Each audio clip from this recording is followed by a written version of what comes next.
आइए आइए, लकड़ी से बने सुंदर वस्तु और खिलौने ले लीजिए। बच्चों के लिए बहुत सुंदर खिलौने यहाँ सिर्फ 40 रुपए में, 40 रुपए में बेहद मजबूत और मुलायम। और ये देखिए, लकड़ी की टोकरी, लकड़ी का टेबल, लकड़ी का चकला बेलन, ये भी यहाँ मौजूद है। बहन जी, बहन जी, इसे ले लीजिए, मैं आपको सस्ता दे रहा हूँ, बिल्कुल ऐसा आपको कहीं नहीं मिलेगा। अरे नहीं भाई साहब, मुझे इसकी अभी जरूरत नहीं है। मेरे घर में ऐसा सामान है, माफ करो। अरे भाई साहब, आप तो ले लीजिए। देखिए बच्चों के कितने प्यारे प्यारे खिलौने हैं। और ये बच्चों को खाने खिलाने वाला मेज, ये ले लीजिए भाई साहब, ले लीजिए भाई साहब। देखिए मौसम खराब हो रहा है, सामान रख रहा हूं, आप बोलेंगे तो 30-40 रुपए कम कर लूंगा, बोनी करवा दीजिए। अगर मौसम खराब हो रहा है तो क्या मैं तुम्हारा सारा सामान खरीद लूं? अपना काम ना देखूं? मुझे एक छाता वाला चाहिए ताकि एक छाता ले सकूं। दिखाई नहीं दे रहा बारिश होने वाली है। भाई साहब कुछ तो खरीद लीजिए, आपकी बहुत बड़ी मेहरबानी होगी। अरे नहीं चाहिए, समझ नहीं आता क्या? हे भगवान, ये क्या हो गया? आजकल मेरी बिल्कुल भी बिक्री नहीं हो रही है। सोचा था थोड़े पैसे कमा लूंगा तो आज रात बच्चों और सबको अच्छा खाना खिला दूंगा। मौसम बारिश का है, पकौड़े कब से नहीं बने, लेकिन लगता है कुछ नहीं होने वाला। अरे अरे, बारिश पड़ने वाली है, जल्दी घर भागो सब लोग। छाता ले लो, छाता, बारिश आ गई है, मौसम बारिश का है। अगर नहीं चाहते पड़ना बीमार तो जल्दी से छाता ले लो यार। 200 रुपए का, 200 रुपए का, 200 रुपए का। अरे अभी तो तुम 100 रुपए का छाता दे रहे थे और अब 200 रुपए का। इतनी लूट मचा रखी है। अरे ये तो बड़ा लूट रहा है। अरे मैं लूट नहीं रहा, मौसम की नजाकत को समझो। अब बारिश आ गई है, भीगना है तो भीगो, वरना छाता ले जाओ। अच्छा अच्छा भाई, जल्दी से छाता दे। मेरे पास भी छाता नहीं है, मेरे बच्चे छाते का जिक्र करते हैं, मुझे भी घर पर भीगते हुए जाना पड़ता है। हे भगवान, मैं तो अपना लकड़ी का सामान उठाना भूल गया। अगर ये बेकार हो गया तो फफूंदी लग जाएगी। देखते ही देखते बारिश में छाते वाले के सारे छाते बिक जाते हैं। वहीं रोशन भी अपनी एक बोरी में लकड़ी का सारा सामान रखकर बारिश में भीगता हुआ घर पहुंचता है। अच्छा अच्छा, मैं घर आ गया सौम्या, जल्दी से तौलिया दे दो। ये लीजिए, आप तो ज्यादा ही भीग गए। कुछ पैसे लेकर आए हैं आप? मैं सोच रही थी पकौड़े बना दूं। पकौड़े का नाम सुन सौम्या के दोनों बच्चे ताली बजाकर कूदने लगते हैं। अरे वाह, आज तुम पकौड़ी खाएंगे, आज तुम पकौड़ी खाएंगे। ओ बल्ले बल्ले बल्ले, ओ शावा शावा शावा, बाहर बारिश आ रही है, माँ जल्दी से पकौड़े बना दो। चलो अच्छी बात है, आज जाकर पकौड़े नसीब होंगे, वरना इस गरीब घर में तो नॉर्मल सब्जी खाना भी मुश्किल हो गया था। अरे माँ सौम्या, मेरा आज भी सामान नहीं बिका। बारिश का ऐसा मौसम था कि सब लोगों को छाता ही खरीदना था। पता है, उस छाते वाले पर बहुत भीड़ हो रही थी। मैंने तो आवाज भी लगाई, लेकिन किसी को मेरा लकड़ी का सामान चाहिए ही नहीं था। अब इसे बोरे से निकाल दो, थोड़ा बहुत भीग गया है, घर में सूख जाएगा। क्या? अरे मुझे तो समझ नहीं आ रहा कि हमारे घर को किसकी नजर लग गई है, और आपके काम को। इतने दिन से घर में पैसे नहीं आए, कैसे उधार लेकर घर का राशन ला रही हूँ। अब तो राशन वाला भी टोकता है। क्या मतलब माँ, हमें आज भी पकौड़े नहीं मिलेंगे? इतना अच्छा बारिश का मौसम है। हाँ माँ, बताओ ना, क्या आज भी पकौड़े नहीं खा पाएंगे? बेटा सब्र करो, हम पकौड़े जरूर खाएंगे। पापा, आपने बोला ना कि आपको बाजार में छाता वाला दिखा था, हमने आपको छाता लेने के लिए भी कहा था, तो आप लाए क्यों नहीं? हम रोज बारिश में भीगकर स्कूल जाते हैं, ऐसे में तो हम बीमार पड़ जाएंगे, फिर आपको हमारे लिए दवाई भी खरीदनी पड़ेगी, हमारे तो जूते भी गीले हो गए हैं। हाँ माफ करना बच्चों, मुझे तुमसे झूठ बोलना पड़ेगा। अरे नक्श बेटा, आलिया बेटी, उस छाते वाले पर इतनी भीड़ थी कि छाते ही खत्म हो गए। मैं तो लेने ही जा रहा था। तभी बारिश में छाते में एक पड़ोसी उधर आता है। अरे रोशन भाई, मुझे आपसे एक लकड़ी का खिलौना चाहिए था। वो क्या है ना, मेरी बहन का बच्चा आया है और अभी बारिश में ज्यादा दूर नहीं जा सकता। आपके पास कोई बजाने वाली चीज है तो दे दीजिए। हाँ हाँ, मेरे पास बहुत सारे खिलौने हैं। रुको, मैं अभी आपको दिखाता हूँ। अंदर आ जाइए, वरना आप और भीग जाएंगे। रोशन उसे अपनी लकड़ी के खिलौने दिखाता है। फिर सावन एक लकड़ी के खिलौने को पसंद कर लेता है।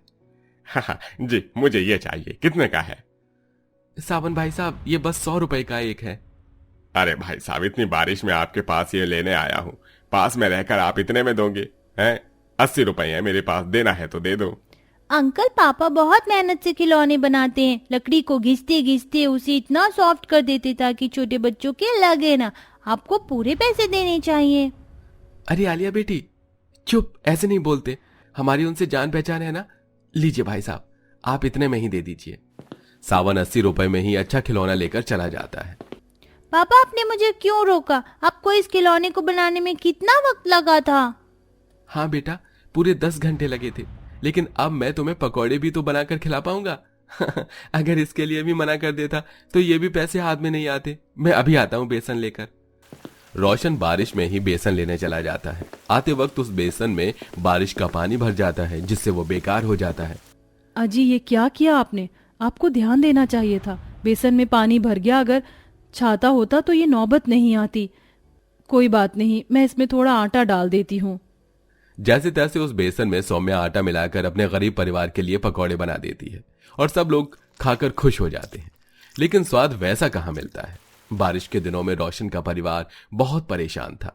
एक तरफ उसका व्यापार नहीं चल रहा था, दूसरी तरफ बारिश की वजह से घर में पानी की बूंदें टपकने लगी थीं। बच्चे भी परेशान थे। ओहो, ज्यादा बारिश के कारण अब तो हमारे घर में पानी भी आने लग गया है। माँ, चूल्हा खराब हो जाएगा, हटा दो। अरे बहू, ये सारे जरूरी सामान और कपड़े भी हटा दे। सामान खराब हो जाएगा तो कहीं के नहीं रहेंगे। आलिया, जल्दी से यहाँ पर बर्तन रख दे जहाँ पर पानी गिर रहा है। मैं सामान हटाती हूँ। बारिश से बचने के लिए आलिया छोटे छोटे बर्तन आसपास रख देती है। वहीं सौम्या कपड़े और जरूरी सामान रसोई का हटाकर चूल्हा सूखे में रख देती है और फिर घर में से पानी निकालकर बाहर फेंकने लगती है। हे राम, इस बारिश ने तो हमें दुखी कर दिया। छाता होता तो उसी को ही पकड़कर बैठ जाते। ऐसे परेशान नहीं होना पड़ता। बार बार बर्तन का पानी बाहर फेंको और गीले भी हो। कुछ देर बाद बारिश खत्म हो जाती है तो दोनों भाई बहन बाहर खेलने चले जाते हैं। लेकिन शाम को ऐसा आंधी तूफान चलने लगता है कि दोनों बच्चे घर की तरफ लौटते हैं जहां आसपास खेत था। दीदी दीदी, मुझे बहुत डर लग रहा है। मेरा हाथ पकड़ लो, कहीं मैं उड़ न जाऊं हवा में। नक्श, तुझे कुछ नहीं होगा, डर मत तू। डर तो मुझे भी लग रहा है, लेकिन हाथ मत छोड़ना। बहुत तेज हवा चल रही है, कोई पेड़ भी नहीं है पास में सिवाय इन घास के। चल इन घास को पकड़ लेते हैं। दोनों बच्चे बहुत डरे हुए होते हैं और शाम के वक्त आंधी इतनी तेज चलती है कि बच्चे उड़ने वाले होते हैं। लेकिन वो घास लंबी लंबी होकर बच्चों को पकड़ लेती है और फिर मौसम थम जाता है। बच्चे उस घास में से निकल नहीं पाते। दीदी, मैं उलझ गया हूँ, इस घास में से निकल नहीं पा रहा। मैं भी नक्श, मैं तो फंस चुकी हूँ बुरी तरीके से। अरे तुम लोग फंसे नहीं हो, हमने तुम्हें पकड़ के रखा है, वरना तुम इस आंधी में उड़ जाते। कौन कौन बोल रहा है? दीदी, यहाँ पर भूत है क्या? अरे मैं हरी घास बोल रहा हूँ। हम भूत नहीं है, जादुई घास है। हम तुम्हें किसी भी मुसीबत से निकाल सकते हैं, चाहे तो अपने घर ले जाकर देखो। क्या सच में? ठीक है, तो फिर हमारे साथ घर चलो। नक्श और आलिया वहां से ढेर सारी घास इकट्ठी करके घर ले आते हैं। अरे बच्चों, शाम से रात होने को आई है, कहाँ चले गए थे? पता है बाहर कैसा तूफान आ रहा था? अगर तुम्हें कुछ हो जाता तो? हाँ, और ये घास लेकर क्यों आए हो घर पर इतनी सारी? अरे मम्मी पापा, आप लोग परेशान मत होइए। इसी घास ने तो हमें बचाया है। इसने बोला कि ये जादुई घास है। हाँ पापा, आप इसका छाता बनाओ ना। हमारे पास छाता नहीं है, फिर देखते हैं ये अपना कमाल दिखाएगा या नहीं। ठीक है। फिर रोशन लकड़ी और घास की सहायता से घास का छाता बना देता है। ये छाता तो मैंने बना दिया, पर मुझे नहीं लगता ये किसी काम का है। ये हमें खाना थोड़ी देगा बेटा।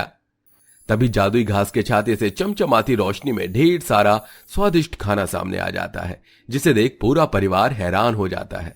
अरे मोरी मैया, ये कैसे हो गया? मेरे मुंह में तो पानी आ रहा है इतना अच्छा खाना देखकर। इसका मतलब माँ जी, ये सचमुच में जादुई घास का छाता है जिसने हमें खाना दिया है। आओ आओ, सब खाना खाते हैं। हाँ हाँ, आओ बच्चों, तुम भी खाओ। सब लोग बड़े प्यार से पेट भरकर खाना खाते हैं। इतने में फिर बारिश शुरू होती है और घर में पानी की बूंदें टपकने लग जाती हैं। हे भगवान, अभी तो जमीन भी नहीं सूखी और दोबारा से बारिश का पानी छत से टपकने लग गया। अब हम क्या करेंगे?